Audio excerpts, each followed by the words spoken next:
Hey, what's up, guys? It's Banu here from Andro.com. This is the Google Pixel 4. The Pixel is Google's own smartphone which they make to showcase the best that Android has to offer, and this time around, the Pixel 4 is Google's flagship smartphone. So, in this video, let's go ahead and explore the Google Pixel 4 and see if it is worth your money. Grab a drink, grab some popcorn, smash that subscribe button if you're new, and let's explore the Google Pixel 4.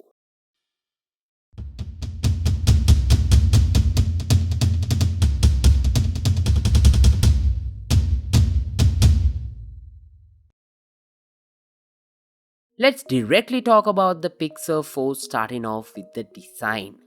The design of the Pixel 4 isn't that flashy and there is no notch at all. However, there is a big chin at the top.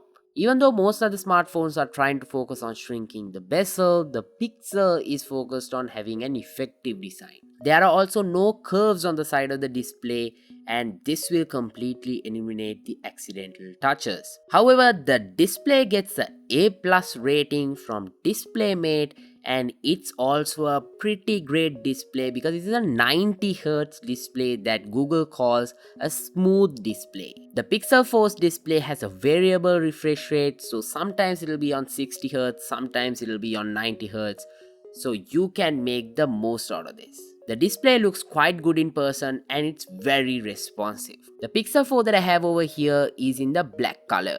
The black color phone for some reason doesn't come with a matte finish. It has a glossy finish and I am not a fan of this. However, the white version as well as the limited orange color have a matte finish, and I have no idea why Google decided to do this, to make just one phone glossy and the others matte. Anyway, no matter which color Pixel 4 you pick up, it'll be IP68 dust and water resistant, so you can just dip in the pool if you want. With the Pixel 4, Google is also focused a lot on the Google Assistant, and because of that, they have an on-device version of the Google language models that run on their data centers. That means day-to-day interactions with the Assistant will be much faster. Software-wise, the Pixel 4 runs the best Google has to offer with Android. It runs on pure Android 10 out of the box, and Android 10 offers some great features, and all of it is available in the Pixel 4. With the Pixel 4, Google has got rid of the fingerprint scanner, but they have added in a brand new solely radar chip that powers motion sense.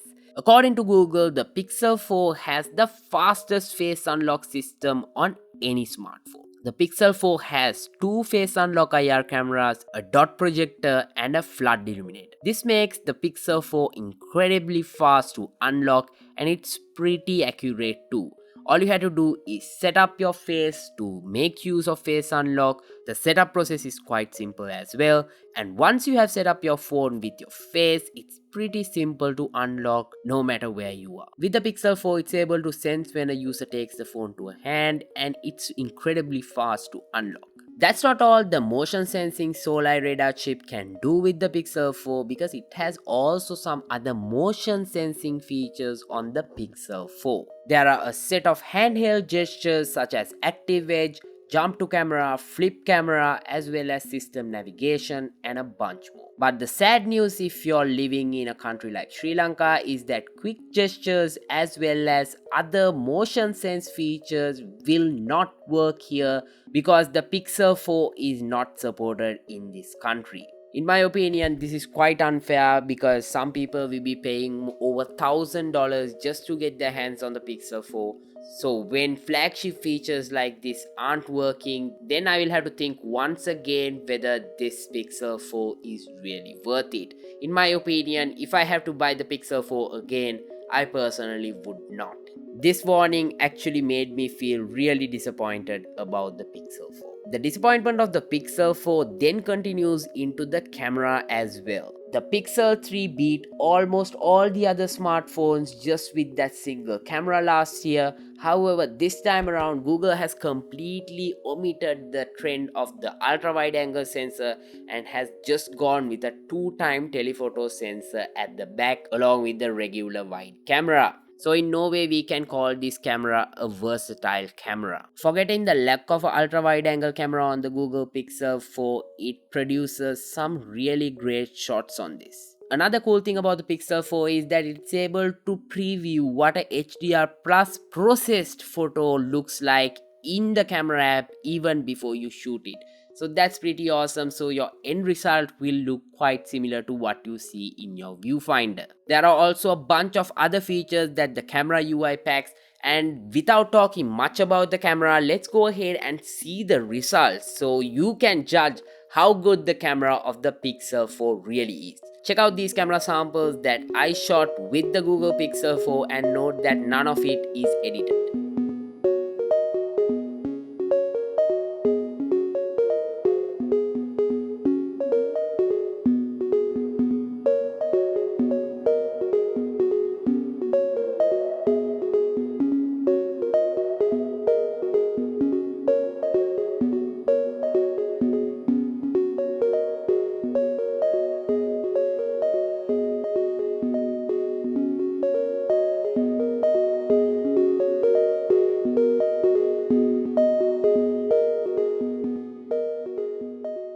Google has also improved night sight this time around with the Google Pixel 4, but with the new iPhones as well as the Galaxy Note 10 and Huawei P30 Pro and all of those smartphones also having really good night mode, Google will really have to work a lot harder next time around with the Pixel 5 to impress us. Another thing that I didn't like about the Google Pixel 4 was the fact that some of the pictures shot with the Pixel 4 had a little bit more extra contrast in them when compared to most of the other flagship smartphones. I don't know whether that's something a lot of people will like. Drop a comment down below and let me know what you guys think about that. Anyway, moving away from a good camera to the worst thing about the Pixel 4, and that is the battery life. The Pixel 4 has a 2800 mAh battery, and I have no idea what Google was thinking here.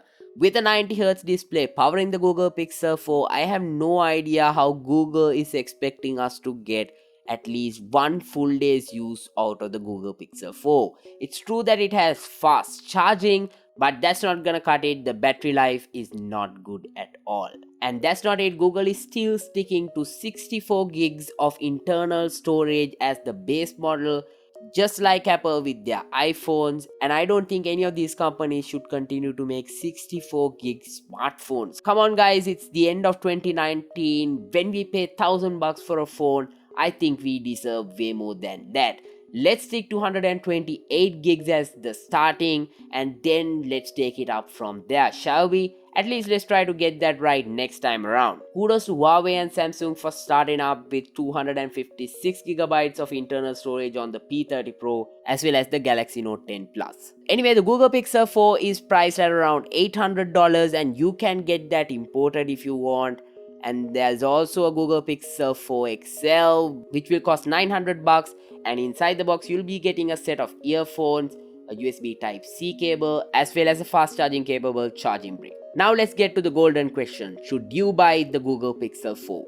The answer this time around is very simple.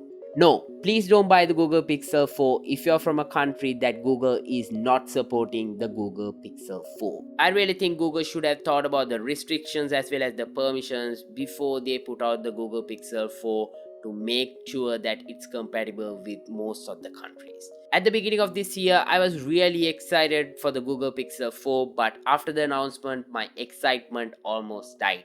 It died to the level that I didn't really want to even make this video. But since some people wanted, here we go with the video. However, sadly, there are a lot more cons on the Pixel 4 the way I see it when compared to the Pros, especially considering the price of it. So because of that, I simply cannot recommend the Google Pixel 4. Let me know what you guys think about that down below in the comment section, and let me know what you guys think about the Google Pixel 4 and its shortcomings. You can follow me on social media for the behind the scenes as well as all the camera samples and whatnot. I'm at Andro Dollar. All the links are given down below in the description, and stay tuned to androdollar.com for all the latest from the tech world.